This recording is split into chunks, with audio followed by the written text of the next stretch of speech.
Boteco 4.0, o podcast da ABI que explora a cozinha da transformação digital. Afinal de contas, a vida como ela é está longe de ser a dos vídeos institucionais e pitches. Sou o Cláudio Goldba, o moderador nada moderado dessa aventura. No episódio de hoje, vamos discutir se a inteligência artificial existe na prática, como ela está sendo aplicada na indústria e quais as oportunidades de uso para um futuro de curto prazo. Os convidados são Muriel Mazeto, cientista de dados, desenvolvedor de inteligência artificial e professor na Universidade Tecnológica Federal do Paraná. E com ele, Luiz Buzzi, coordenador de engenharia na Pollux, parte da Accenture, pesquisador na área de robótica móvel e visão computacional, e também professor na área de tecnologia. Olá pessoal, bem-vindos ao 5º episódio do Boteco 4.0 e eu tenho o prazer de receber aqui no Boteco dois amigos, de novo, dois amigos, então o Muriel Mazeto e o Luiz Buzzi. Muriel, eu queria conversar com você, perguntando para você como é que você foi cair nessa história de inteligência artificial. Então conta um pouquinho da tua história aí. E aí, já terminando, ao finalizar a tua história, como é que você caiu na inteligência artificial? Me diz uma coisa, realmente já existe inteligência artificial? Show. Bom, então é um prazer, obrigado pelo convite. Então, comentando sobre mim, cara, eu comecei na inteligência artificial na minha graduação, mais com sistemas ali inteligentes de otimização, no meu TCC, principalmente, foi onde chamou minha atenção, ali meu orientador acabou apresentando para mim algumas possibilidades de otimização de sistemas de rede elétrica, e no meu mestrado eu dei continuidade nisso, só que eu fui mais para a indústria, eu comecei a trabalhar na indústria automotiva e fazendo aplicações para desenvolvimento de sistemas de visão para detecção de defeitos em imagem. E a partir daí eu me interessei muito em como eu posso aplicar o que eu estou vendo hoje na área acadêmica, o que eu estou conseguindo ter contato hoje com artigos, como que eu posso trazer esses sistemas inteligentes que estão saindo, essas metodologias que estão saindo, para aproximar da indústria, como que eu consigo aplicar isso, para não ficar ali no básico de sempre. Então isso me chamou muita atenção e eu comecei a ir atrás dessas aplicações industriais utilizando inteligência artificial. Nessa etapa eu já estava totalmente apaixonado por Deep Learning. Eu estava querendo muito entender como que funcionavam esses mecanismos de redes neurais artificiais, para entender onde aplicar. E a partir daí eu consegui entrar no Senai, lá eles têm um programa excelente de ensino de inteligência artificial aplicado para a área industrial. É uma parceria muito incrível que eles fazem com empresas para desenvolver provas de conceito e entender também a realidade da indústria nacional e como que a gente pode utilizar sistemas hoje de inteligência artificial para otimizar algum processo, para conseguir fazer alguma predição. Então, ali dentro, eu gerenciei esse programa de residência em inteligência artificial. Participei ali de 3 turmas durante o tempo que eu fiquei no Senai e atualmente trabalho com análise financeira voltada para marketplaces. Então, utilizando sistemas de inteligência artificial para conseguir entender clientes, entender propostas, tudo mais voltado para essa área. E, bom, já entrando nesse contexto de se inteligência artificial já existe mesmo, acho que uma primeira forma que eu gostaria de abordar é a inteligência por si só, o conceito da inteligência mesmo. Então, num conceito de inteligência, daria para a gente colocar aqui a habilidade de aprender algumas coisas e usar esse próprio conhecimento para se adaptar a novas experiências. Então, você conseguir aprender, ter esse conhecimento, a partir desse conhecimento, se adaptar para novas experiências, para novas ações, para executar novas tarefas. Se a gente utilizar esse conceito claro de inteligência que a gente aborda no humano, nós não temos. O que nós temos mais próximo disso é uma busca por uma inteligência artificial generalista, que é conseguir tentar, com base em muitos contextos diferentes, em uma grande quantidade de dados, aprender, tirar alguma abstração desses contextos e conseguir executar ações. Então, peraí, porque você passou por um ponto bastante polêmico que a gente chegou dentro do ABI Hour, que é uma das atividades que existe na ABI. A gente fez uma grande conversa de 1h30 com especialistas em inteligência artificial e a conclusão que a gente chegou depois de 1h30 de embate, o Buzzi estava presente, foi que a inteligência artificial não existe. E aí é muito ruim, né? Porque é uma surpresa enorme você falar, cara, eu sou especialista em alguma coisa que não existe. Né? Essa foi a conclusão que a gente chegou. E aí você passou por isso muito rápido, mas esse é o ponto, né? Que a inteligência artificial, ou seja, o próprio algoritmo se aprendendo e se adaptando e melhorando e tudo isso, ainda realmente não existe, né? Existe um conceito, mas ele não, na prática, ele não consegue, ele não está nesse nível ainda, certo? Exato. O que a gente tem hoje, até não quero desmerecer as metodologias que a gente tem hoje. Obviamente, muito do nosso mundo atual está baseado em inteligência artificial. E a gente não pode dizer que é só no meio industrial que tem, mas principalmente no meio das redes sociais. Se a gente pegar um conceitinho, quero dar uma pincelada bem rápida aqui em reinforcement learning. A gente vai ter um aprendizado por reforço. É o mais próximo de você soltar uma inteligência num ambiente aberto, ali num local, e te vira. Aprende a se virar, só não morre, tenta fazer uma ação bem executada. De uma forma geral, você precisa trazer inputs para que ele consiga entender esse ambiente, conseguir ter uma noção de como compreender esse ambiente e conseguir, depois de um processamento, tomar alguma ação. E tudo que ele se baseia é em recompensa. Essa recompensa vai ser negativa, essa recompensa vai ser positiva. Vamos trazer para um contexto de carros autônomos, né? Um treino de um carro autônomo, um ambiente simulado, uma forma de ação que ele pode ter ali, acelerar, frear, movimentar ali o volante para mudar a direção. Mas como input ele pode ter toda uma visualização desse ambiente, né? E como que vai ser interpretado esse ambiente também. E as recompensas vão ser o quê? Vai ser negativo se ele causar uma avaria, bater, machucar alguém. Então, esses problemas vão ser recompensas negativas, mas uma distância, alcançar um objetivo, um ponto, sem causar nenhuma avaria, vai ser uma recompensa positiva. Dentro desse contexto, se a gente trazer para o nosso mundo mais em rede social, um TikTok, um Instagram já aplicam isso na gente, né? Eles estão ali mostrando para a gente ali conteúdo para manter o nosso tempo de tela o máximo possível. Então, tudo que a gente tem hoje, apesar de não ser extremamente inteligente, são aplicações muito específicas para otimizar algum ponto. E isso é extremamente válido, né? Para mim, ter um sistema desses que é capaz de otimizar alguma variável, né? De você conseguir trazer um ponto positivo otimizando uma variável, já é muito válido. Agora, então, você está dizendo o seguinte, que essa quase inteligência artificial, certo? Ela já traz valor, é isso? Já. Obviamente já traz muito valor, mas também traz muitas limitações. E até uma questão do porquê que isso tem valor, mas hoje é muito difícil de conseguir trazer, se fazer entender o valor dessas aplicações, que são ainda especialistas, né? Que muitas vezes, dentro da indústria, quando você fala para um pessoal mais de negócios, alguém mais que é entusiasta da tecnologia, que não tem, obviamente, não vai ter tempo de estudar a fundo, né, uma parte de tecnologia, essas pessoas acabam se enganando e ao invés de querer ali entender como uma otimização, como uma predição, o que eles querem mesmo, na expectativa, é uma premonição, né? Então,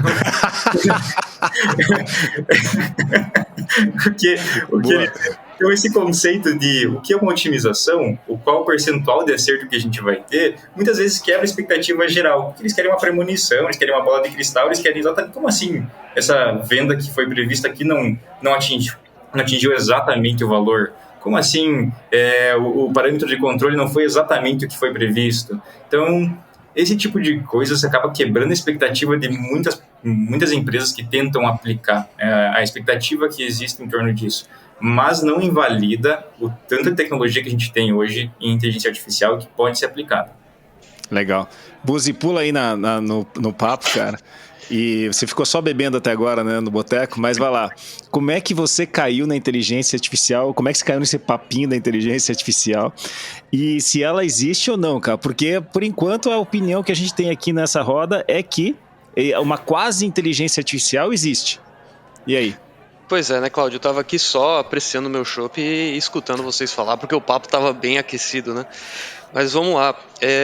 Eu caí na inteligência artificial por consequência, talvez, da posição que eu estava ocupando na empresa. Trabalho dentro da Pollux, hoje parte da Accenture. E na época nós estávamos com a ambição de trazer inteligência artificial para o chão de fábrica, né? E na aplicação que nós estávamos desenvolvendo na época era muito relacionado à análise de imagens, né? Utilizar sistema de inteligência artificial focado em sistemas de visão. E aí abriu-se um universo na minha frente, né? E assim, isso é história, né? É interesse do ser humano, como já foi mencionado, o Muriel acho que ele explanou bem, criar máquinas, né, que pensem igual ao ser humano. Isso sempre foi, desde lá do início, é o que nos motiva, eu acho, até nessas pesquisas de inteligência artificial, é o motivacional, o emocional por trás de tudo isso aí, é a gente alcançar níveis de inteligência mais altos. E para mim criou-se um estalo, né? Então, nossa, existe um universo por trás de aprendizado tão grande, muito além do que a gente está desenvolvendo, e vamos entender um pouquinho mais. Porque no final do dia, a gente está entregando alguma coisa para um computador, ele está te entregando uma saída, mas nós que somos da engenharia, nós somos muito curiosos, né? Então, o que acontece por trás desse equipamento? E aí criou-se o estalo, e aí é onde que eu comecei realmente a aprofundar dentro do conteúdo.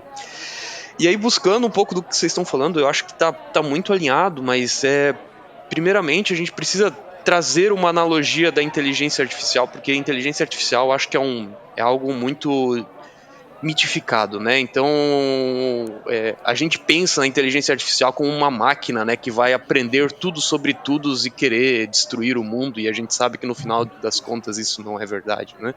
A inteligência artificial que a gente tem hoje, ela é muito especialista, e a gente pode trazer um caso similar com o da indústria, que eu acho que é o nosso público, o pessoal que vem aqui pro Boteco gosta de escutar histórias sobre indústria, né? Então, vamos pensar em modelos de controle, e um caso muito emblemático que você encontra na indústria é o famoso controlador de um motor, né? Basicamente, você quer entrar um RPM dentro do teu motor, tu quer que ele trabalhe em uma determinada velocidade, você tem um controle, um controlador ali que no final ele vai te entregar as configurações do motor para ele atingir essa velocidade. Ou seja, você entra com dado de saída, ele transforma isso aí, ele te entrega alguma coisa lá no final, tá? Podemos falar que esse cara é o P&D, e eu acho que a maioria do pessoal ali que conhece um pouquinho mais sobre a parte técnica vai saber o que é o P&D. E basicamente esse modelo, que é um modelo matemático bastante aplicado na indústria, ele entra com alguns parâmetros que você ajusta e ele vai te fazer com que o motor ele te entregue aquela tua necessidade no final, tá? Se a gente olhar para a inteligência artificial, a gente pode enxergar a inteligência artificial como essa caixinha preta. Porque no final do dia, a inteligência artificial ela vai entrar, vai receber algum valor que ela vai fazer uma análise e ela vai te entregar uma saída. E de fato, a inteligência artificial pode sim substituir o P&D como um modelo de controle. Tá? Seria algo simples, né? Não faria talvez sentido, porque o P&D ele realmente ele é muito robusto para essa aplicação, mas no final a inteligência artificial nada mais é do que um conjunto de parâmetros, como a gente tem no P&D, que são ajustados justamente para te entregar aquela saída. É um modelo matemático. Então no final você tem um modelo matemático ali que te entrega. Tá?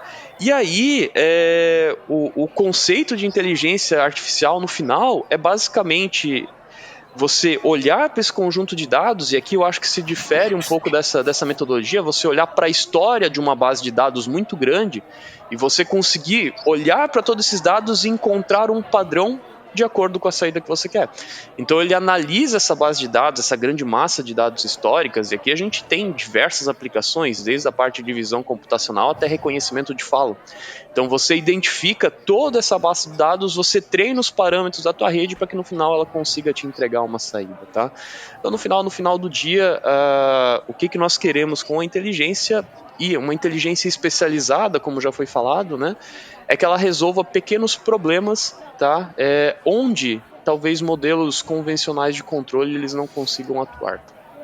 Cara, eu acho que muita gente no ecossistema de inovação tinha que ouvir esse nosso papo aqui, porque é o seguinte, cara. Primeiro você falou muitos pequenos problemas e o que eu vejo é que a inteligência artificial, supostamente, se você ouvir os pitches, resolve todos os problemas do mundo. Né?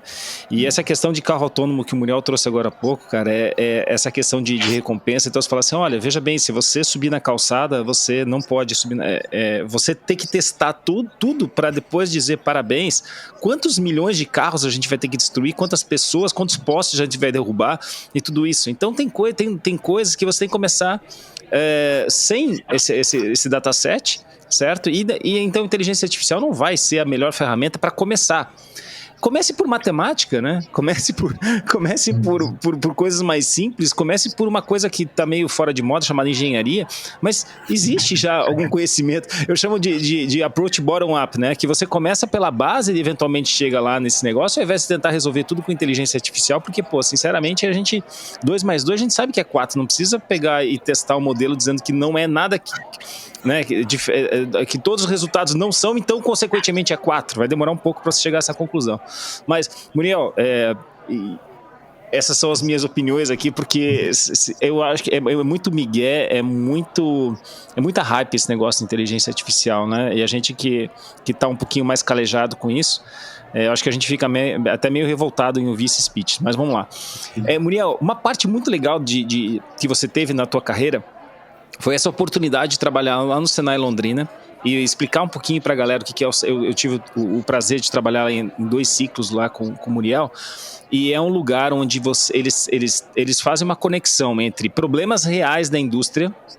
Eu vou falar problemas reais, não é só da indústria, né? Porque tem alguns ali que não são indústria, mas, enfim, problemas reais do mundo, conectando professores, né, instrutores, e você era o cabeça lá, com jovens que têm uma base, tem uma certa base, mas conhece pouco sobre as técnicas de inteligência artificial.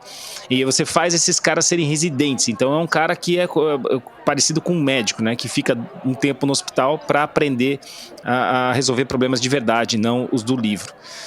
Então, Muriel, nessa ocasião, quando você ficou lá 3 ciclos, vezes, sei lá, acho que é 8 empresas por ciclo, vezes 4 provas de conceito por empresa, tal, você teve a chance de conhecer talvez uma centena de aplicações.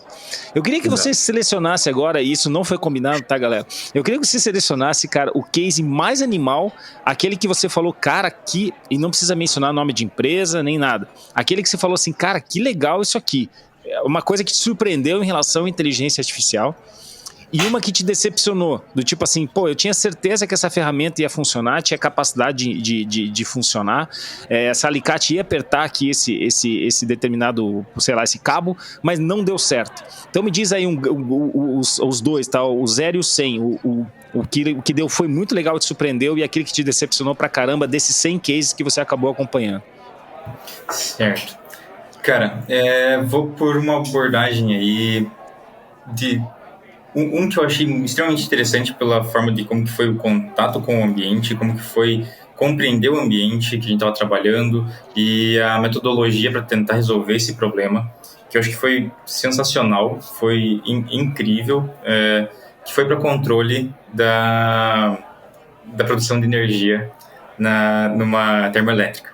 Esse foi o caso que eu achei o mais sensacional em termos de tudo que foi envolvido para conseguir trazer uma solução, tudo que foi utilizado em termos de inteligência artificial, em termos de aprendizado de máquina, de otimização, então tudo que foi utilizado ali foi muito interessante, foi incrível a ideia que foi proposta, bem como a forma de conseguir mapear o que seria utilizado como entrada para o sistema, conseguir entender num monte de dados extremamente complexos, saber filtrar o que existia ali que seria útil, todo o perrengue que foi para conseguir entender aquele ambiente também, conseguir entender as variáveis, filtrar o que estava correto, identificar inclusive sensores que não funcionavam e que, bom, a gente tem esses dados, mas estão aqui os dados. Quando a gente vai fazer uma análise exploratória, a gente percebe que não estava bem assim, não estava bem na expectativa de como a gente acreditava que os dados estariam.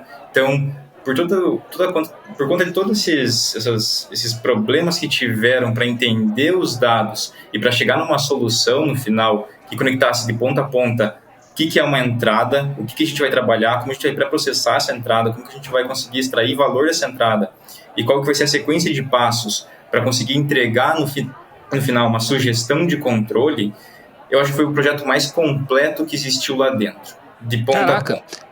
Eu quero te perguntar, esse é o caso que vocês fizeram com o ArcelorMittal, é isso? Isso, exato. Porra, mas eu não sabia, porque é o seguinte, vamos lá, um disclaimer aqui, tá? O Cláudio também trabalha na Térmica e a Térmica que resolveu esse problema junto com a ArcelorMittal e com o Instituto Senai. E eu não sabia disso, Muriel. Você sabe que eu não sabia disso. Então, assim, pra mim eu tô muito surpreso que de 100 casos, esse caso foi o caso mais surpreendente pra você. Pra mim foi, mas acontece que pra mim foi o único, né? Então, mas, pô, pra você também, então... Eu fico envaidecido de saber que a gente trouxe um case bacana lá do mundo real, né? Não, exatamente, esse ponto, ele é do mundo real e ele envolveu muito mais fatores do que simplesmente pegar um algoritmo pronto e rodar uma entrada e ver qual que era a saída. Não foi só isso, ele teve muito mais problema para ser tratado e foi o que tornou ele mais palpável, mais assim, sentir na mão de verdade o problema do mundo real. Eu acho que por isso que foi tão incrível, de você conseguir entender quais são os problemas que tem com sensores, conseguir contornar esses problemas, entender quais são os possíveis problemas que vão aparecer em sensores que podem falhar, em conseguir abstrair esses casos em que, se der um problema, o que ele vai fazer? Ele vai ser tão absurdo esse erro? Como que ele vai se comportar nessas situações? É um problema real, a gente não pode simplesmente dizer que, vamos otimizar aqui para economizar energia, então desliga o combustível. Não dá, né? Tipo, você não pode fazer esse tipo de ação. Então, como se preocupar com tudo isso e ainda assim conseguir tratar de ponta a ponta a entrada desses dados, saber filtrar, saber contornar problemas que vão surgir. E também a solução foi muito incrível, né? Não foi simplesmente um algoritmo de otimização, não foi simplesmente um algoritmo de regressão também. Foram vários sisteminhas encadeados ali que trouxeram a saída. Então, para mim, aquele foi o mais incrível em termos de resultado, em termos de todo o projeto que foi feito. E um outro que foi uma decepção, mas foi uma decepção gerada por expectativa, foi uma decepção gerada por expectativa. Foi um caso não industrial, foi para geração e percepção ali de digitais de recém-nascidos. Então, qual que era a treta, né? Qual que era o problema que foi apresentado? O perrengue. A partir de sensores de digital, a gente já tem ali sensor digital para conseguir identificar uma digital, mas o problema era como a gente consegue criar de ponta a ponta, ali, um sisteminha para você identificar uma pessoa a partir do nascimento, um recém-nascido. Então, o pessoal já tinha desenvolvido um sensor específico para esses dedinhos minúsculos ali, para conseguir tirar aquelas... a digital está em formação ainda no recém-nascido, então tem muita coisa que vai evoluir. E a expectativa era, a gente consegue extrapolar a partir de uma digital de um recém-nascido para verificar como que ele vai ficar quando crescer. A gente consegue extrair uma segmentação dessa digital para conseguir ter uma identificação. Então, a gente conseguiu tirar muitos resultados incríveis. A gente passou por muitos problemas para base de dados, principalmente. Então, como que a gente vai conseguir treinar tendo pouquíssimos casos de impressão digital de recém-nascido que foi passado? Como a gente vai generalizar? E aí começou a piração ali. Ali foi para conseguir chegar num resultado plausível e mostrar o porquê não daria certo, né, no final das contas. Foi muito incrível porque a gente teve que tentar entender como generalizar os casos de aprendizado ali a gente usou GANs, né, aquelas Generative Adversarial Networks, que, abrindo assim um parênteses, são duas redes neurais, uma tenta identificar muito bem se é real ou não, a outra tenta criar uma mais próxima do real do que já existe. Então, de um lado, uma rede neural tenta criar uma imagem nova, do outro lado, uma rede neural tenta identificar se é verdadeira ou não. Então, a gente acaba tendo uma muito boa em classificar, uma muito boa em criar. Então, a gente utilizou isso para tentar generalizar uma base de dados, tentar criar novas versões ali de digital, só que acabava caindo num problema recorrente de não ter base suficiente para generalizar, não conseguir sair muito do mesmo, não sair sempre estando no mais do mesmo. Mas muitas soluções absurdas de dentro desse escopo, nessa tentativa de atingir esse objetivo de generalizar uma digital de um recém-nascido para quando fosse adulto, a gente conseguiu fazer várias metodologias para segmentar melhor uma identificação de digital, por exemplo. Uhum. Então, um agrupamento básico ali, ao invés de você tirar quais eram as minúcias de uma digital, por exemplo, para depois passar para um algoritmo mais clássico de separação e classificação, ele fazer uma segmentação dessas características, né? Essa digital tem tal característica, então começa ordenado por essas características e vai tentando identificar na base a partir dessas características mais similares.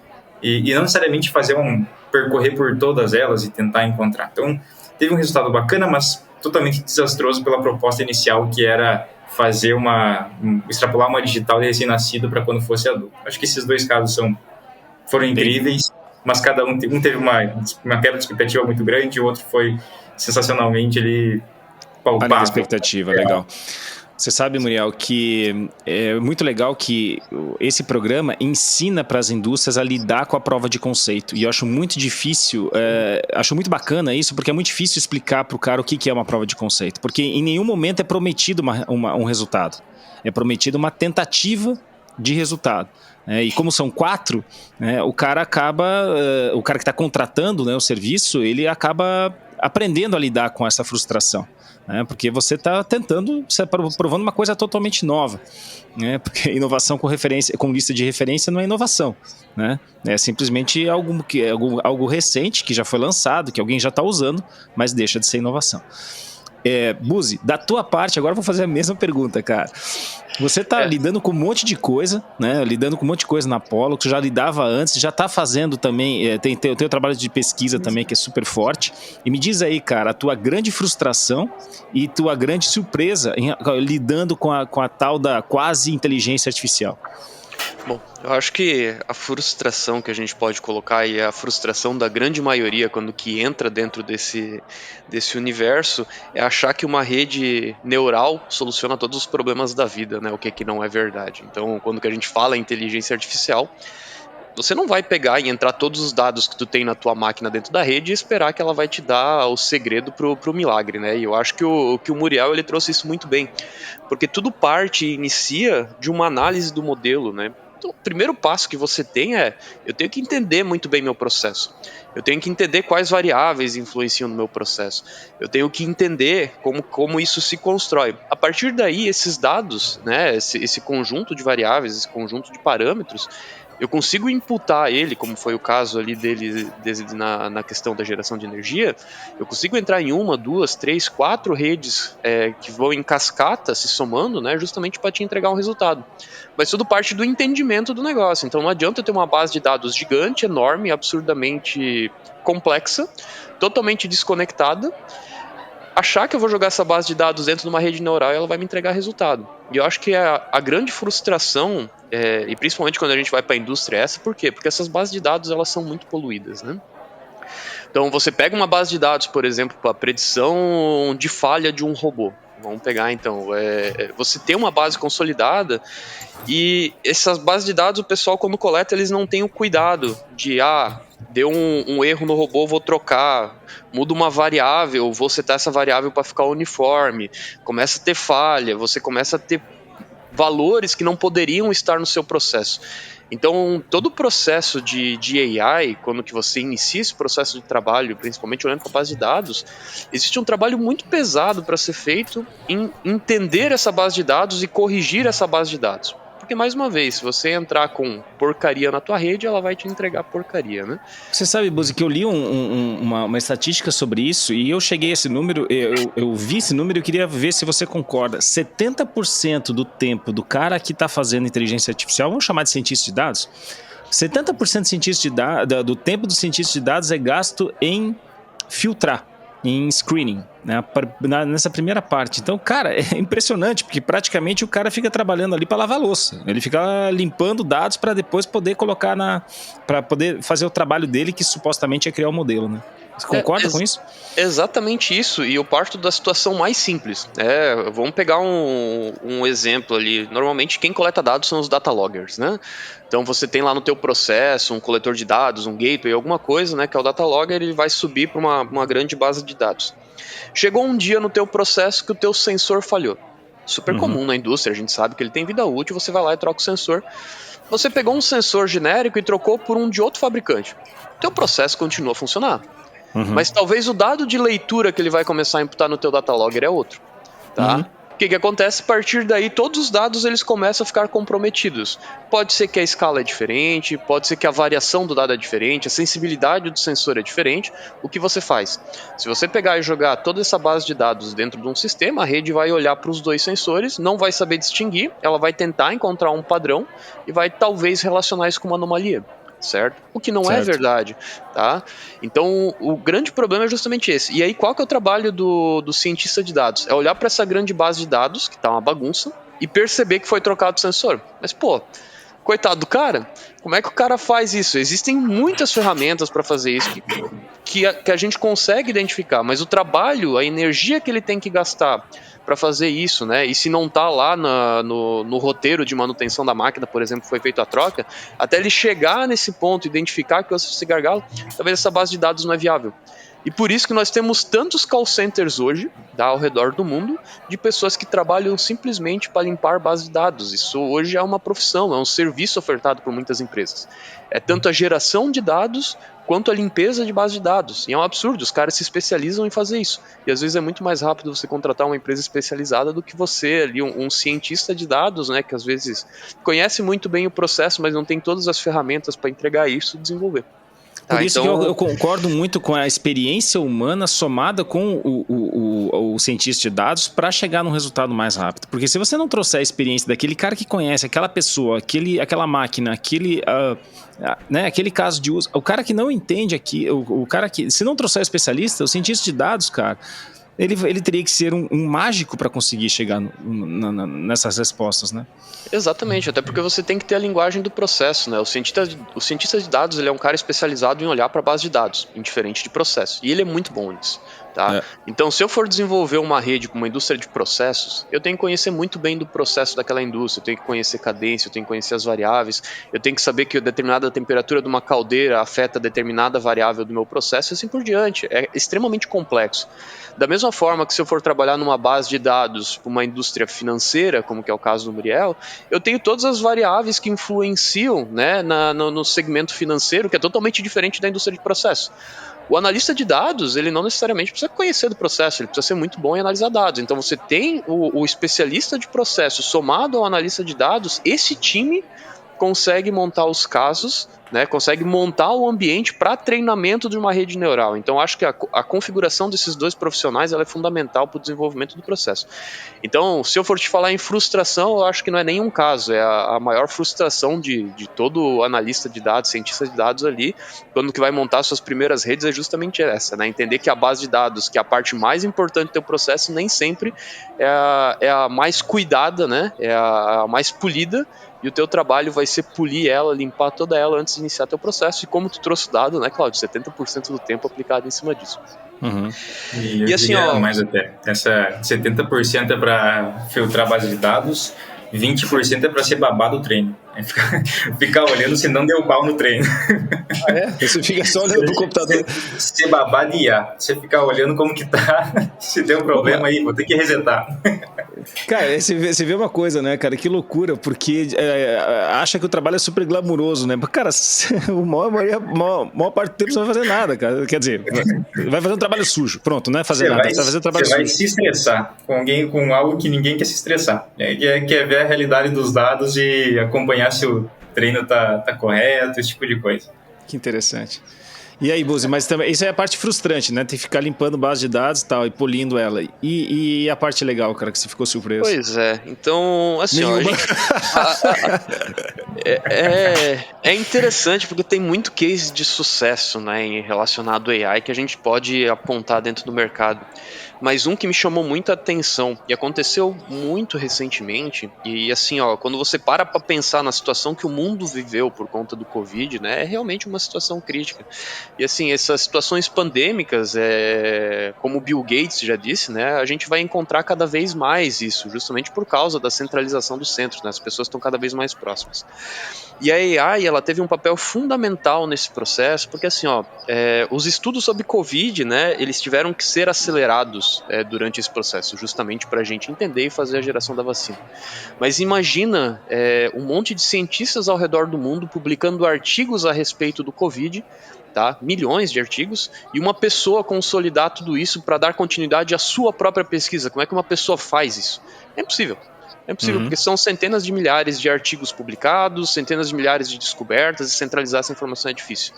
Então eles conseguiram, através de uma AI, sintetizar conteúdos de texto, né, para trazer as partes que realmente são relevantes. Então, através da AI, eles conseguiram analisar centenas de milhares de artigos científicos e continuam fazendo essa análise justamente para sintetizar a parte importante e consolidar isso para que vire uma informação mais mastigada, né, pro cientista, para ele conseguir acompanhar essa evolução. Isso para mim é fantástico. Então foi uma aplicação de AI no momento crítico da humanidade que conseguiu avançar o desenvolvimento da vacina em anos, justamente pela análise desse material. Fora que a gente pode trazer aplicações no sequenciamento genético, onde a AI também tem um papel fundamental. Então, em um momento como esse, ver que a tecnologia ela tem um papel tão importante de acelerar esse processo, isso para mim é um caso de extremo sucesso, assim, sabe? Então, um papel fundamental para que a gente conseguiu vencer essa etapa que a humanidade passou. A tecnologia ajudando as pessoas, né? Essa é a parte mais legal. O Muriel, fala pra gente o seguinte, cara. A gente tá falando bastante sobre aquilo que está sendo usado na prática de inteligência artificial, ou seja, o dia a dia da inteligência artificial. Você é um cara que coloca em prática. Mas isso, digamos, isso você está acostumado, esse é o teu arroz com feijão. O que vem pela frente no teu ponto de vista, coisas que, claro que pode não se preocupe, porque pode ser que não venham a acontecer, mas o que você acha que tá aí no nosso, que a gente vai ver aplicações práticas e que vão ser surpreendentes? Deixa eu dar mais um gole aqui que o papo vai ficar intenso. Vai lá. Então, na área de inteligência artificial, uma pesquisa mais recente, o que eu gostaria de mencionar são os modelos de rede neural de atenção. Então, são attention models, que eles chamam hoje. São chamados de transformers, esse tipo de redes neurais, e a beleza deles é uma compreensão de contexto. Então, se a gente olhar para o nosso feijão com arroz, inteligência artificial de aplicação hoje, a gente pega um print, uma foto de um momento atual, ou no máximo um trecho de uma série histórica para um modelo de séries temporais e faz alguma predição a partir disso. E os modelos de atenção, eles trazem a relação de contexto. Então, se a gente for trabalhar com uma aplicação de diálogo, uma aplicação de conversação com um chatbot, hoje os chatbots eles são burros, dá para se dizer assim. É difícil bastante burros, né? É muito difícil. Mas no contexto de utilização de transformers, eles trazem a ideia de relação entre palavras. Então, uma frase, né, um texto muito grande, eu tenho a primeira palavra, qual que é a relação dela com todas as outras palavras? Qual que é a relação da segunda com todas as outras palavras? Levando em consideração até o posicionamento. E isso já tem gerado os melhores sistemas de tradução que a gente tem hoje. Para você conseguir treinar um sistema que entende o contexto de uma frase e conseguir relacionar ele para um outro idioma. Então, esse é uma das metodologias mais avançadas que tem. Dentro do uso de transformers, o que tem mais próximo de inteligência artificial generalizada hoje e que está trazendo uns resultados muito impressionantes é o Gato, da DeepMind. Então, GATO mesmo, esse é o nome da rede, Gato. Ele é totalmente treinado em cima de transformers, com bilhões de parâmetros, mas a beleza dele é que eles treinaram de uma maneira que ela consiga ter diversos inputs diferentes. Quando eu digo diversos inputs diferentes, é que essa rede foi treinada com textos, com áudio, com vídeos, com simulação de partículas. Então, tudo isso foi imputado dentro dessa rede neural, ela foi treinada com contextos diferentes e o objetivo é executar a ação.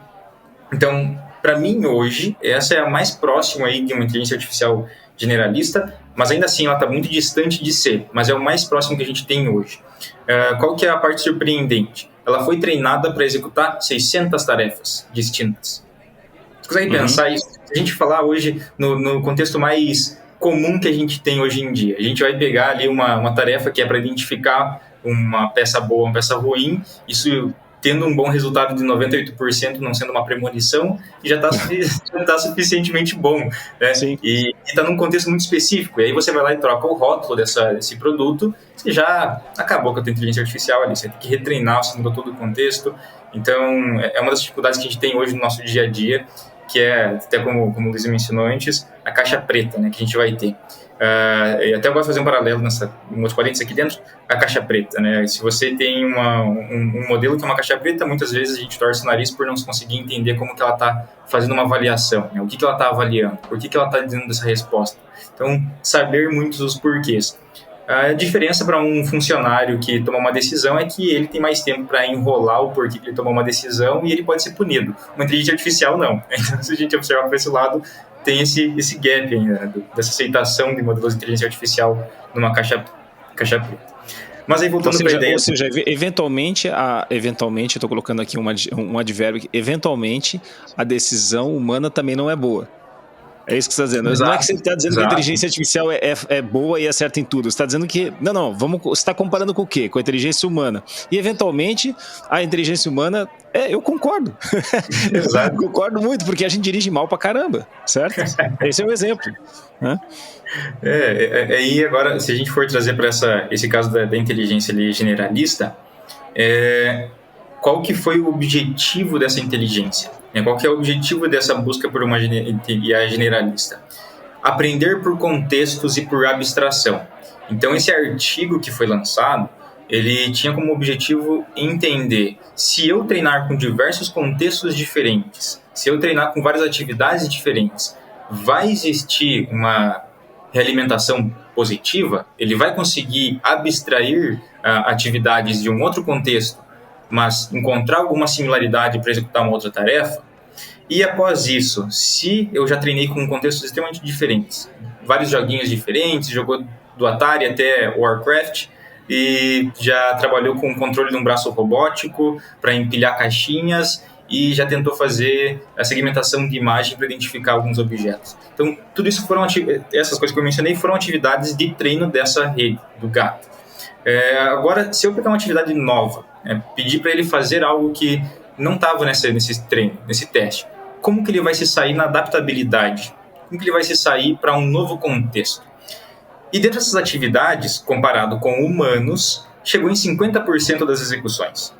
Então, uma IA generalista que treinou com 700 atividades diferentes, que os inputs foram texto, áudio, vídeo, jogos, simulação, controle e automação, conseguiu no final executar 50% das atividades só por um contexto similar.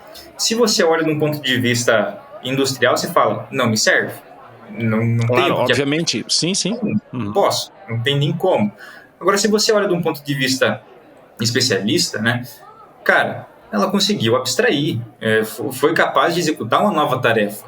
Mas e se a gente comparar isso com um outro sistema que é focado, um sistema extremamente especialista, ele é treinado para uma tarefa, ele executa uma tarefa muito bem, e agora, ao invés de eu só trocar o tipo de tarefa, vai ser a mesma tarefa, vai ser empilhar bloquinho, né, que é o caso que eles usam nesse artigo, né? É um braço robótico para empilhar bloquinhos coloridos. Então, ele foi treinado para empilhar de formas diferentes, e em um determinado ponto, a tarefa que foi exigida foi empilhe o vermelho em cima do verde, por exemplo. Essa é uma tarefa que ele nunca viu no treino, ele nunca fez dessa maneira.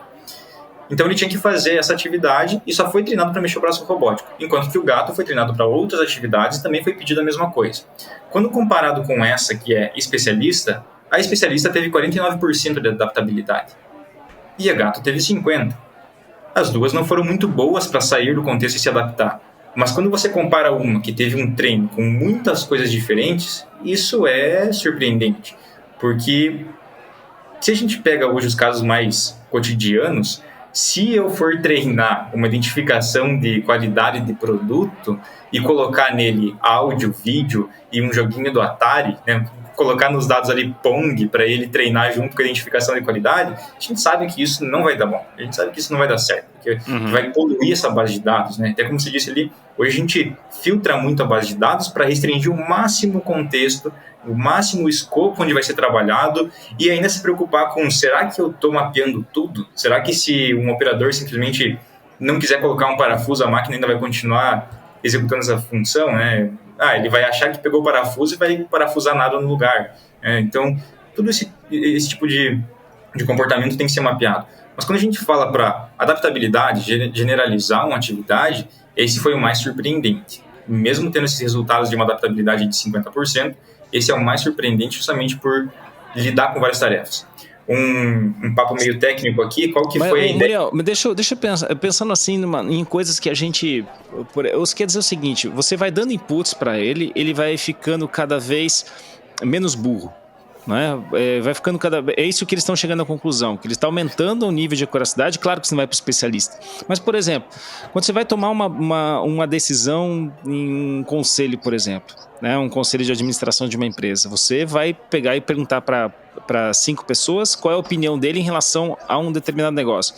Hoje daria para colocar um cara desse para também dar uma opinião, ou seja, ele não vai tomar uma decisão, mas ele também vai dar uma opinião.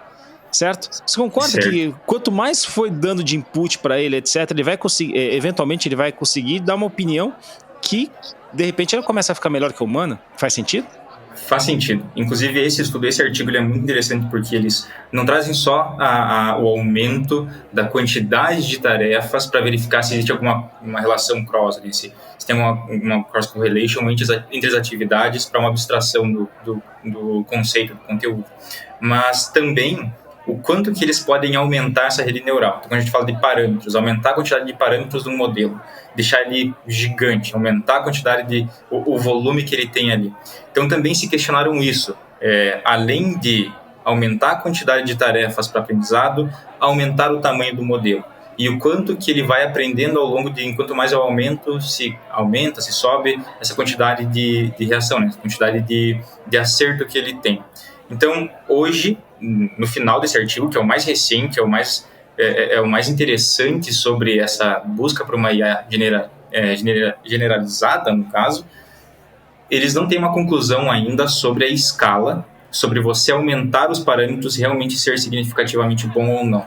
Então, a conclusão não tem uma conclusão ainda, a gente precisa estudar mais. A gente fez com vários testes e a gente não sabe ainda se isso traz alguma certeza.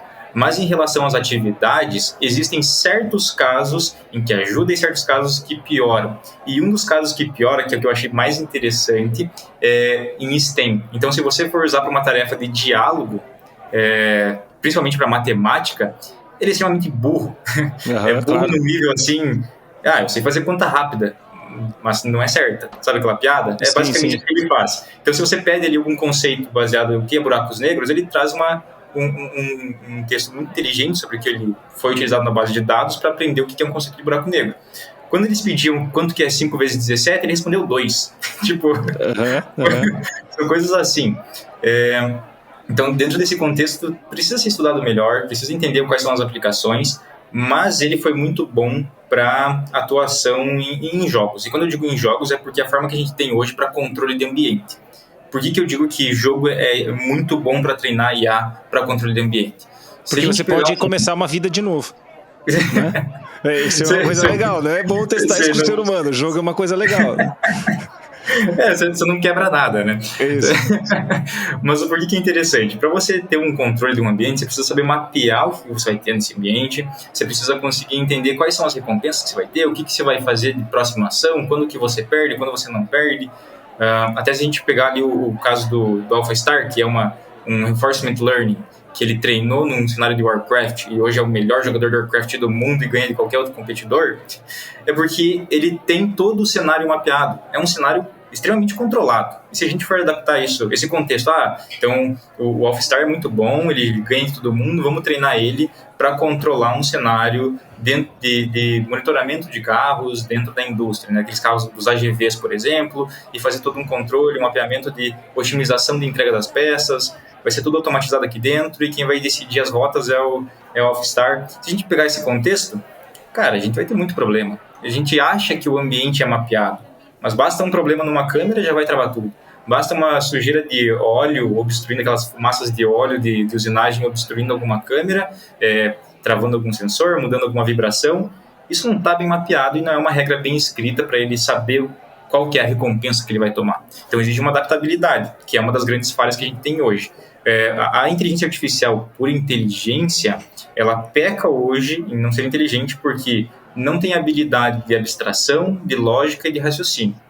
Mas para uma execução, um mimetismo de uma atividade, muita coisa já pode ser resolvida. Legal. Buzi, conta aí pra gente o que você vê pela frente, o que vai acontecer nos próximos anos que vai surpreender a galera e que tem a ver com inteligência artificial.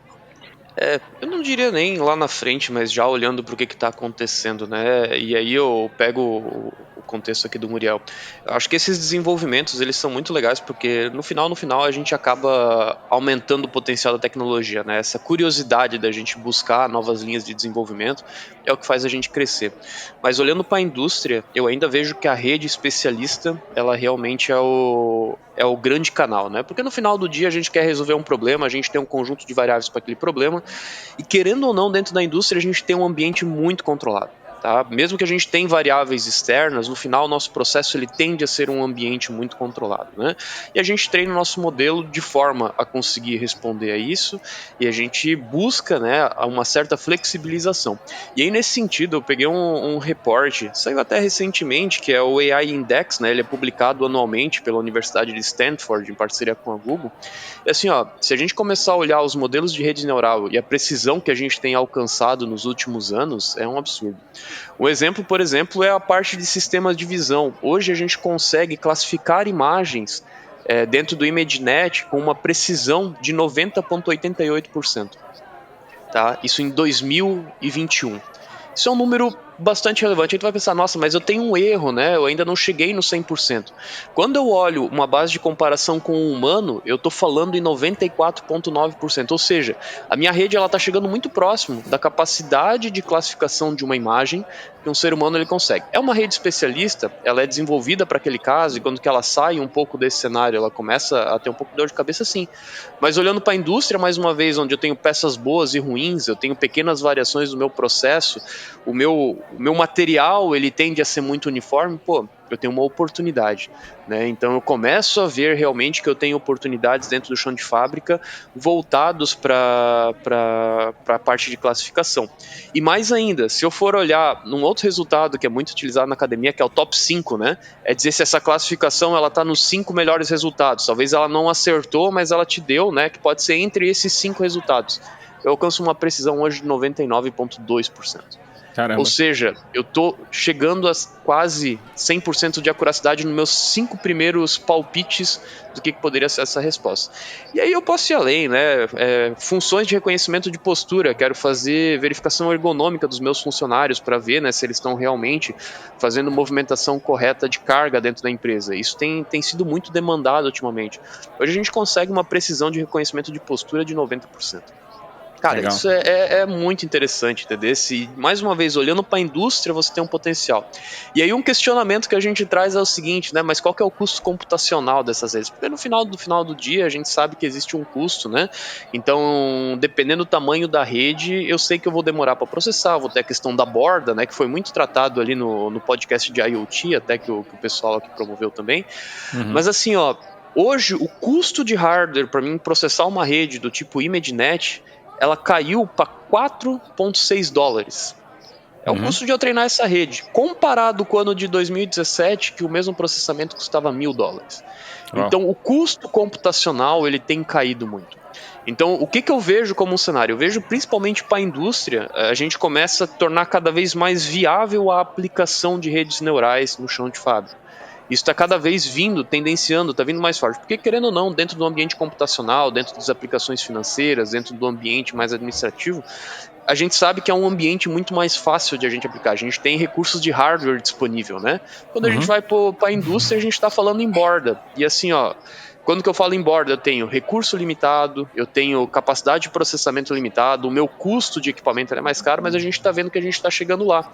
E eu boto ainda uma pimentinha, ou talvez uma cereja no topo do bolo, que é a promessa do 5G, que vai permitir que a gente faça que todo esse processamento em borda ele seja reduzido, eu não precise mais de toda essa capacidade de processamento no meu chão de fábrica, eu consigo subir isso com uma latência muito baixa, uma computação em nuvem dentro de um data center e trazer isso de volta para o meu chão de fábrica em tempo de processamento.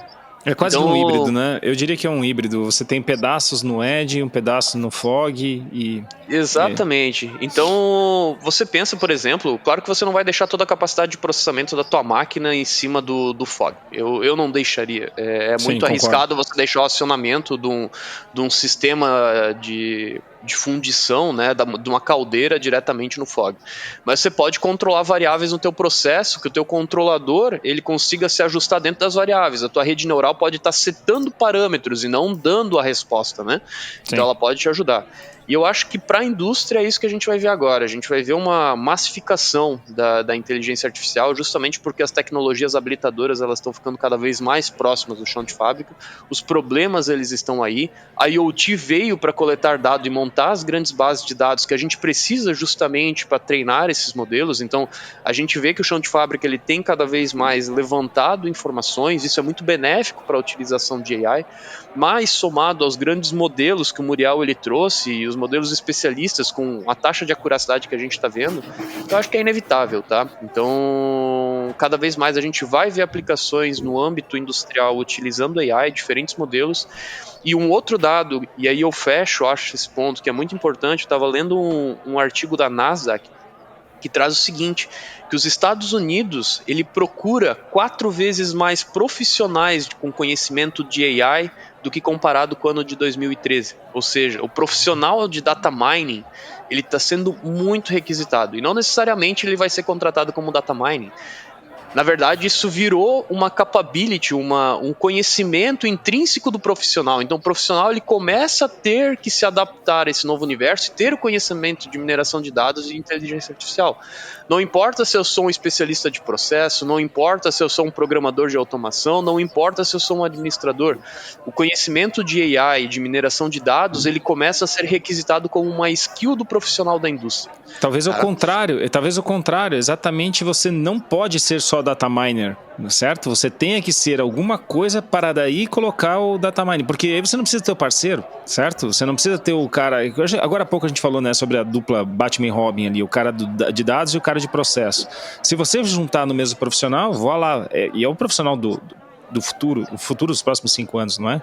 Exatamente. E assim, ó, e trazendo um outro ponto, né? A gente sabe que a gente está vivendo um momento onde o profissional de software, né, o programador, que hoje é um dos grandes responsáveis por todo esse desenvolvimento, né, da parte de AI, ele está sendo muito requisitado, ele está tendo um boom muito grande de programadores, né, ele tá difícil a gente encontrar bons programadores no mercado e a rotatividade desses programadores ela está ficando muito alta, tá?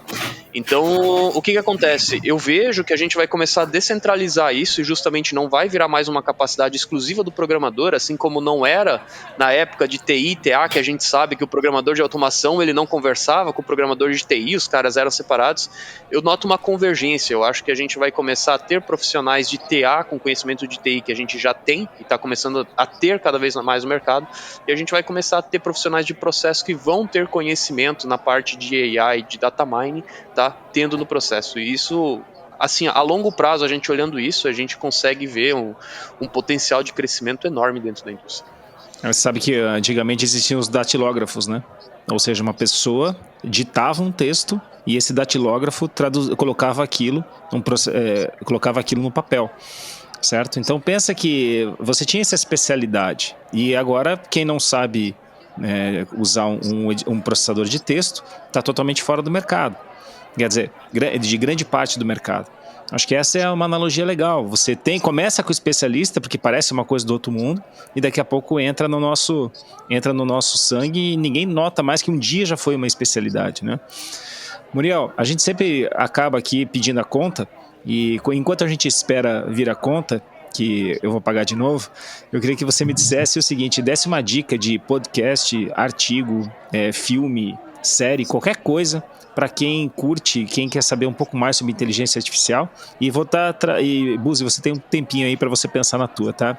Então, uma dica só, Muriel, e também pode trazer seus fechamentos daquilo que o nosso ouvinte pode consumir mais sobre esse tema tão bacana que é a quase inteligência artificial. Certo. Bom, então, da minha parte, uma sugestão até para exercitar o que está saindo da área acadêmica, o que está tendo como estado da arte e fazer um exercício mental mesmo, de como que pode ser aplicado.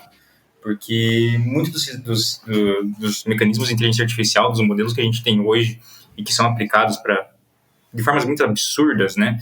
Até, trazendo um exemplo aqui, antes de finalizar, o caso da DeepMind, que foi a mesma que criou esse gato, também criou lá o alguns outros modelos muito famosos de inteligência artificial, e um que eles criaram foi o que conseguiu manter por 2 segundos a reação de fusão nuclear, fazendo o gerenciamento de 19 ímãs ali para controlar um campo eletromagnético, que é algo absurdo.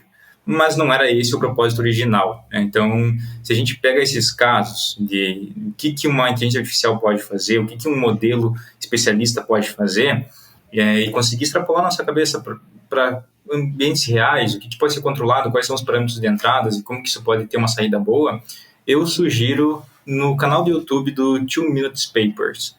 Então, 2 Minute Papers é muito interessante, ele traz ali uma abordagem científica de discussão de um paper. Então, ele vai pegar algo que está extremamente atual, vai discutir sobre os resultados, sobre possíveis aplicações, sobre como que ele supera alguns outros antigos, então em que nível que está o estado da arte ali, onde é o estado da arte hoje para aplicação de inteligência artificial.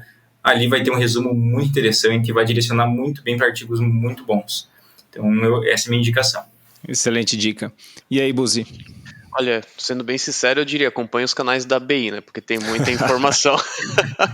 Mas é um assim, puxa-saco, meu. Vai lá. Mas assim, eu não vou dizer que eu não acompanho muito podcast e vídeo no YouTube relacionado ao tema, mas assim, tanto para as pessoas que estão começando, até para usuários avançados na parte de inteligência artificial, e para mim foi o meu guia de bolso e que me fez construir todo o conhecimento, e eu acho que vale a pena salientar porque é um clássico, tá? Eu indicaria o livro do Hyken, que é o Neural Networks in Learning Machines. Ele fala sobre todo o processo de aprendizado. Assim, ele assusta um pouquinho porque ele traz uns modelos matemáticos por trás de como o negócio funciona, mas quem pega a introdução ali, pelo menos para entender o conceito, né, e começar, e até os usuários aqui da graduação, eu acho talvez pós-graduados, o pessoal que quer se aprofundar um pouco mais no conteúdo, ele é um livro fantástico, e ele extrapola todo o conhecimento do machine learning desde lá do começo, entrando em deep learning, ele mostra esse universo, os diferentes modelos clássicos que tem, tá? E ele dá uma visão muito clara do que é possível fazer. E como consideração final, eu acho assim, do it simple. Tá? Então, não começa pela inteligência artificial mais complexa do mundo para o seu processo. Eu acho que se a gente botar um if-else em muitos casos, como que a gente estava conversando no nosso aquecimento, eu acho que ele resolve muito problema. Então, eu tenho um problema de análise de imagem, onde eu quero definir se a cor é amarelo ou vermelho. Pô, talvez eu não precise de um sistema de inteligência artificial. E o pessoal ele tá correndo atrás, porque é o hype, assim, sabe? Todo mundo tá na mídia, a inteligência artificial resolve tudo, e nem sempre esse é o motivo. Às vezes você consegue com um PID resolver o problema. Eu não vou montar uma arquitetura de uma rede neural super complexa para resolver um problema simples. Então, navegue pelo simples. E por que eu digo navegue pelo simples? Porque muitas aplicações simples, elas são rápidas de implementar, os resultados eles vão ser muito mais rápidos de coletar, e o custo ele vai ser muito melhor, tá? Assim, chega um momento que você entende que o simples não resolve, legal, vamos extrapolar, e eu acho que o universo de inteligência artificial está aí justamente para a gente olhar para esses problemas complexos. Mas tem que tomar cuidado para não cair na onda, né, de que achar que inteligência artificial está na moda e está tudo aí, e existem casos, tá? A gente que está na indústria sabe de pessoas que buscam inteligência artificial porque é o hype, assim, sabe? Quer ajudar a vender, fazer marketing. Então, comece pelo simples, o simples é estável, nem sempre resolve todos os problemas, aí parte para modelos complexos, um deles podendo ser inteligência artificial.